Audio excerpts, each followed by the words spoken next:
आज सकाळपासूनच गीताला अस्वस्थ वाटत होते. मनात एक प्रकारची वेगळी भीती सुद्धा होती. ॲसिडिटीचा त्रास होत आहे की दुसरे काही, असा विचार मनात येत होता. पुन्हा प्रेग्नन्सी असेल तर काय कारण? तारीख होऊन 8 दिवस झाले तरी अजून पाळी काही आलेली नव्हती आणि प्रेग्नन्सीच्या विचाराने तिच्या मनात भीती निर्माण झाली. गीताला सुद्धा आई होण्याची इच्छा खूप होती, पण पुन्हा या आधी जे काही अनुभवले, ज्या वेदना झाल्या होत्या आणि ज्या मानसिक त्रासातून जावे लागले होते, ते पुन्हा यावेळेसही होणार की काय या प्रश्नाने ती विचारात हरवली होती. तिला ज्या वेदना आणि ज्या दुःख अनुभवायला समोर जावे लागले होते त्याची आठवण येताच तिचे मन उदास झाले. ती विचार करत एका जागेवर बसली होती. काही वेळातच गीताची मुलगी परी उठली आणि जवळ घे म्हणून हट्ट करू लागली. तिने तिला प्रेमाने जवळ घेतले. तिच्या निष्पाप चेहऱ्यावरून हात फिरवला. आज परीला सुट्टी होती, त्यामुळे तिला अजून झोपायचे होते, पण गीताला उठून घरातील सर्व कामे करायची होती. तिने परीला बाबांकडे हळूच दिले व आंघोळीला गेली. आंघोळ झाल्यानंतर ती स्वयंपाकघरात गेली. तिने सासू व स्वतःसाठी चहा ठेवला. सासू चहा घेऊन मंदिरात गेली, कारण त्या देवाला नातवासाठी नवस बोलणार होत्या, पण त्यांच्या मनावर एक प्रकारची काळजी व नाराजी स्पष्ट दिसत होती. त्या स्वतःशीच बोलत्या होत्या की देव आमची अशी परीक्षा का बघत आहे, कोणास ठाऊक. माझ्या नशिबात नातवाचे तोंड बघण्याचे भाग्य आहे की नाही कळत नाही, असे बोलतच त्या घराबाहेर पडल्या.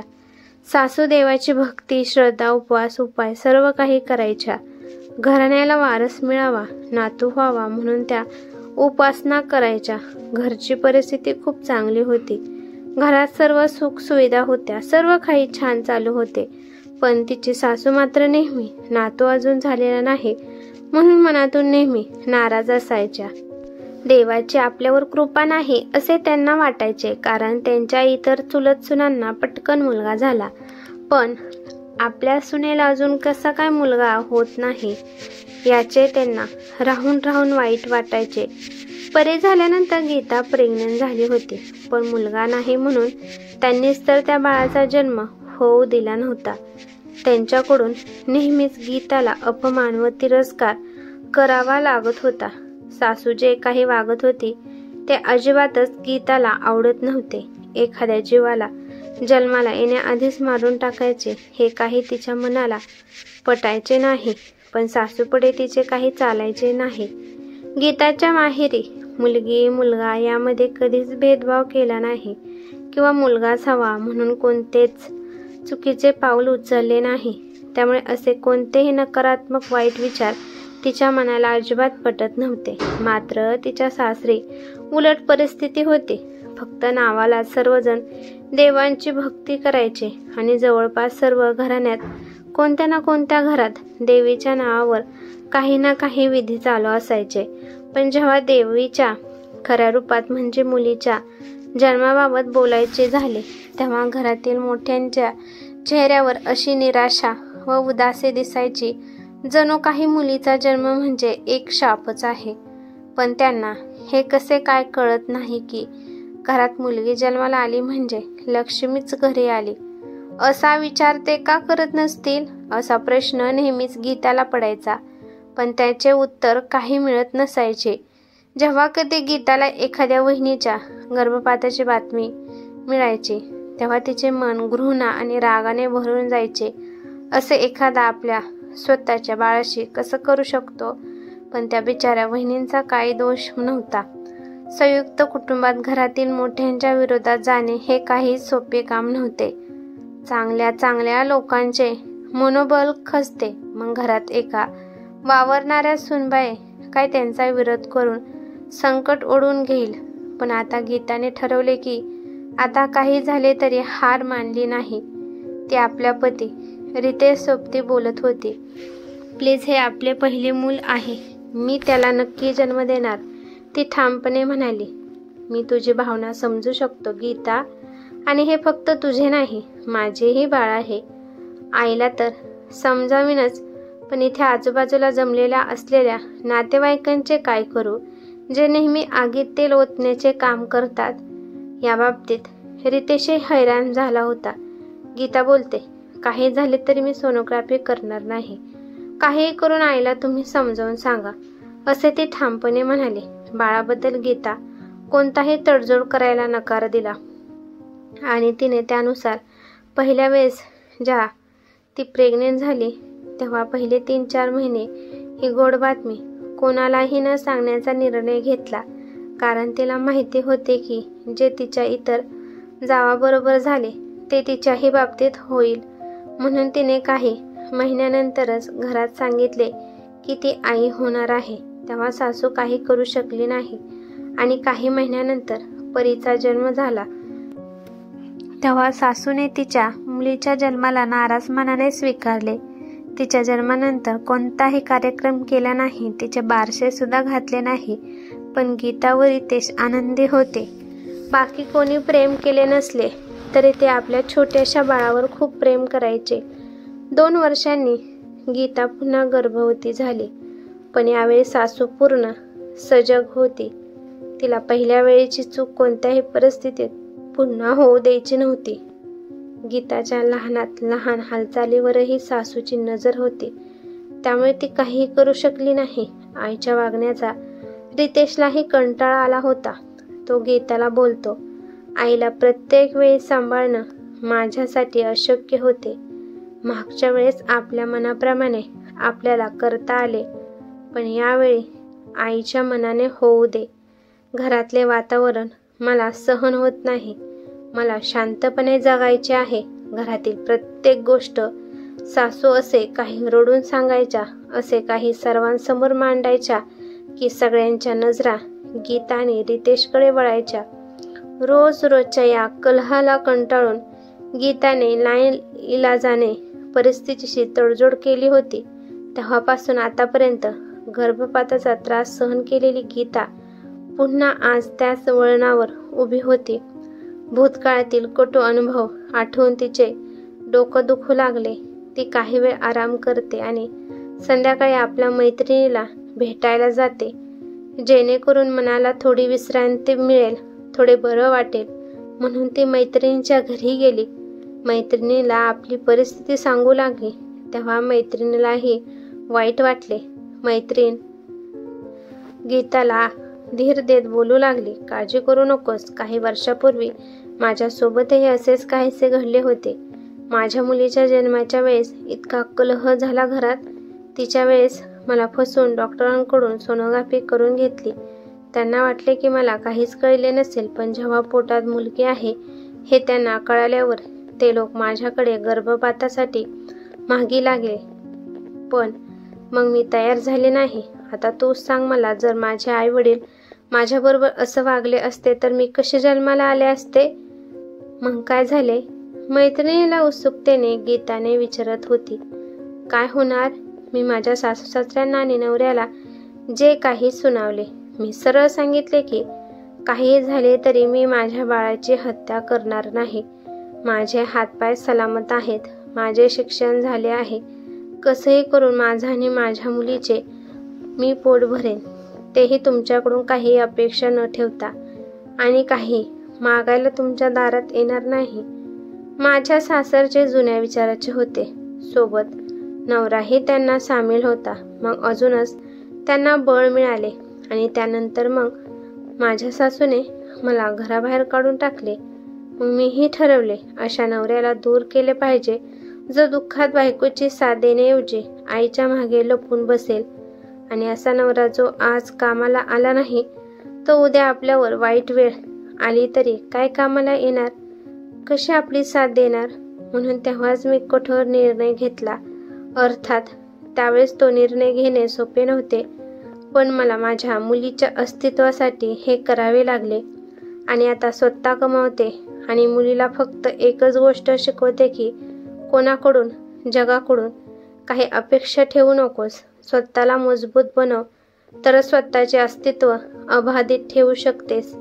मैत्रिणीचे बोलणे ऐकून गीताला आश्चर्य वाटले.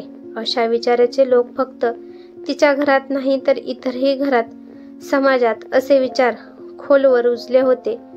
तुला खरं सांगू का गीता, मुलींना मारण्याचा अमानुष प्रकार सुशिक्षित संपन्न कुटुंबामध्ये जास्त असतो, जे आपले जीवन देवाच्या इच्छेने नाही तर स्वतःच्या विचारांनी जगतात.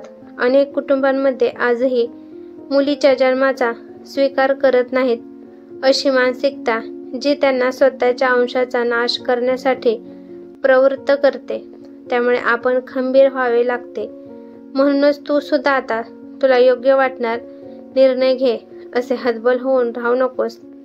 त्याचा सर्वात जास्त त्रास तुलाच होईल हे लक्षात ठेव. आणि हे सांगताना म्हणून तू तुझ्याच बाळावर अन्याय करू नकोस, त्या पापांचा भागीदार होऊ नकोस. तिचे बोलणे गीताला पटते. ती तिचे आभार मानून तिचा निरोप घेऊन घरी जाते. फ्रेश होऊन आपल्या खोलीत येते. तिला आता संध्याकाळचा स्वयंपाक करायचा असतो, पण तिचे मन कशातच लागत नसते. ज्या गोष्टीचा तिला सामना करायचा होता त्यासाठी ती अजून तयार नव्हती. पण मी तर रितेशशिवाय राहण्याची कल्पनाही करू शकत नाही. मी शिकलेले असून अशा अन्यायापुढे काही करू शकत नाही. मी एक जिवंत व्यक्ती की एक खेळणे ज्याचा रिमोट कंट्रोल दुसऱ्यांच्या हातात आहे. गीता स्वतःच्या विचारामध्ये पूर्णपणे गुंतली होती. बाहेर पडण्याचा काहीही मार्ग दिसत नव्हता. दुसऱ्या दिवशी सकाळी रितेश उठून आपल्या दैनंदिन कामामध्ये व्यस्त झाला, पण गीता मात्र तिच्याच विचारात हरवलेली होती. ती त्याच्याशी काहीही बोलली नाही. तिच्या मनात एक विचित्र कोंडी होती. थोड्या वेळात सासूबाई आल्या. गीताची गोड बातमी लक्षात येताच त्या आनंदाने फुलून गेल्या आणि म्हणाल्या, मला माहित होते असेच होणार आहे. देवी मला निराश करणार नाही. काल रात्रीच तिने मला स्वप्नात येऊन सांगितले होते की माझ्या घरात नातू येणार आहे. पण याच्या स्वप्नात किंवा कल्पनेत देवी देवतांकडून ऐकलेले हे ईश्वरी वचन नव्हते, तर स्वतःच्या मनाला दिलेले खोटे आश्वासन होते. हे सासूबाईंना कधीच समजले नाही, कारण गीताच्या मागील गर्भधारणेदरम्यानही देवीने त्यांना स्वप्नात येऊन नातवाचा संदेश दिला होता, जो नंतर निराधार ठरला होता. सासू काही गडबडीत बोलू लागल्या, मी तिला फोन करते, ती वेळेत चाचणी करून घेईल. सासूच्या या शब्दाने रितेशने निर्विकार भावाने गीताकडे पाहिले. गीताच्या डोळ्यात तिच्या मनाची वेदना स्पष्ट दिसत होती, जे समजूनही तो काहीही बोलला नाही. गीताला 3रा महिना चालू झाला होता. सासूने तिच्या सोनोग्राफीसाठी अपॉइंटमेंट घेतली होती आणि निकाल अनुकूल नसल्यास गर्भपाताची तयारी सुद्धा केली होती. गीतासोबत दवाखान्यामध्ये रितेश न पाठवता सासूबाई स्वतः जात होत्या, कारण त्यांना आपल्या मुलावर पूर्ण विश्वास नव्हता. गीताची सोनोग्राफी झाली. सासूबाईच्या आशेवर पुन्हा एकदा पाणी फेरले होते, पण त्यांनी ती समोर झुकायला तयार नव्हत्या. त्यांनी लगेच गर्भपात करण्यास सांगितले, पण डॉक्टरांनी त्यांना गर्भपातासाठी दुसऱ्या दिवशी यायला सांगितले. त्या नाराज मनाने घरी परतल्या आणि घरात चर्चा सुरू झाली. तेव्हा गीताच्या मनाची घालमेल वाढत चालली होती. तिचे अंतर्मन ओरडत होते, नको होऊ दे हे पाप. पुरे झाले स्वतःच्या बाळाची हत्या करणे. थांबव आता. अजून किती निष्पाप जीवाचा बळी देणार आहेस? हे पापाचे ओझे अजून किती काळ उचलत राहशील? तुझ्या मैत्रिणीचा त्याग आठवतो का, जेव्हा तिने आपल्या पोटच्या रक्षणासाठी सगळं सोडलं? तर तू का नाही करू शकत? काय जास्तीत जास्त असंच ना की तुला घर सोडावं लागेल, पण निदान आपल्या मुलीला जिवंत तरी पाहू शकशील? तो छोटा जीव तुझ्यावर पूर्ण अवलंबून आहे. ती विचार करत असेल की मी माझ्या आईच्या पोटी सुरक्षित आहे. माझी आई आहे तर कोणी माझे काय करू शकते? मी निधारस्थ झोपलेली असते. तिला काय वाटेल जेव्हा तिला समजेल की जिच्या पोटी ती आहे तीच तिची प्राणघातक बनली आहे? नको करू हा अन्याय तिच्यासोबत. आज रितेशच्या प्रेमाची परीक्षा होऊ दे. प्रत्येक चुकीच्या निर्णयाला आईच्या पाठीशी उभा राहणारा माणूस एका योग्य निर्णयासाठी तुझ्या पाठीशी उभा राहू शकत नाही का? आणि जर तो आज तुझ्या पाठीशी उभा राहू नाही शकला तर मग अशा नवऱ्याकडून काय अपेक्षा ठेवायची? तो तर जीवनाच्या कोणत्याही टप्प्यावर तुझी साथ सोडू शकतो. तू इतकी असहाय्य नाहीस की स्वतःच्या मुलीचे ओझे उचलू शकणार नाहीस. फक्त थोडं धाडस दाखव. इकडे सर्वांचे एकमत ठरले की उद्या डॉक्टरकडे जायचे तेव्हा अचानकपणे मोठ्या आवाजात गीता बोलते, मला हे नाही करायचे. सासूबाई, मी हे करणार नाही. आजवर मनात घेतलेला निर्णय तीव्रतेने बाहेर पडला. आई सून घर बसवण्यासाठी असते, उद्ध्वस्त करण्यासाठी नाही. त्या क्षणी रितेशही जो आतापर्यंत सासूच्या अपेक्षासमोर झुकला होता तो आता गीताच्या बाजूने उभा राहील बोलू लागला. जे गीतासाठी अनपेक्षित होते तरीही आई बोलते, रितेश, तिला समजावून सांग, नाहीतर तिचे आमच्याशी काही नाते राहणार नाही. सासू रागाने ओरडल्या. ठीक आहे सासूबाई, मी यासाठी तयार आहे, पण यावेळी माझ्या बाळावर अन्याय होऊ देणार नाही. माझा निर्णय बदलणार नाही. पुढे जशी तुमची इच्छा. तिचा आवाज आणि भावना दोन्ही शांत होत्या. आज मानसिक संघर्षाच्या वादळांनी एका निर्णयावर स्थिरता घेतली होती. आता ती कोणत्याही परिस्थितीला सामोरे जाण्यास तयार होती. आई गीताबरोबर बोलते, कोणीही कुठे जाणार नाही. आई, तिने जे केले ते योग्य आहे. मलाही हेच करायचे होते, पण का कोण जाणे धाडस करायला जमले नाही. आपल्या या आधीच्या मुलींच्या हत्येचे पाप अजूनही मला सलते आहे आणि पुन्हा ते स्त्रीचे पाप सहन करण्याची ताकद माझ्यात नाही. रितेश धाडस करून बोलला, हे काय बोलतोस तू? तिच्यासोबत तुझेही डोके फिरले का? मरल्यानंतर तुझे श्राद्ध क्रियाक्रम करणार कोणीही नसेल तर आत्म्याला मुक्ती मिळणार नाही. आईच्या या शब्दांनी रितेशची सहनशीलता संपली आणि तो बोलतो की आत्म्याला मुक्ती आपल्या चांगल्या वाईट कर्मामुळे मिळते, कोणत्या कर्मकांडामुळे नाही. आणि आज एक गोष्ट स्पष्ट ऐकून घ्या आई, जर गीताच्या प्रेग्नन्सीत कोणतीही अडचण निर्माण केली किंवा तिला कोणताही त्रास झाला किंवा दिला तर तुमच्या मुक्तीचे तुमचे क्रियाक्रम मी करणार नाही. मी गीतासोबत आहे. आम्हाला आमचे बाळ हवे आहे, मग ती मुलगी असली तरीही. रितेशच्या अप्रत्याशित प्रतिसादाने गीता भावुक होऊन त्याला बिलगली. आज तिने आपल्या पोटातील बाळासोबतच आपल्या संसारातील हक्कही मिळवला होता. आज तिला नवऱ्याच्या खऱ्या अर्थाने साथसोबत पाठिंबा मिळाला होता, ज्यामुळे ती परिपूर्ण व आत्मविश्वासपूर्वक धाडस करू शकली व तिचा निर्धार पक्का झाला. ही कथा कशी वाटली ते मला कमेंट करून नक्की सांगा. कथा आवडली तर लाईक शेअर नक्की करा आणि चॅनेलवरती नवीन असाल तर चॅनेलला सबस्क्राईब करा. धन्यवाद.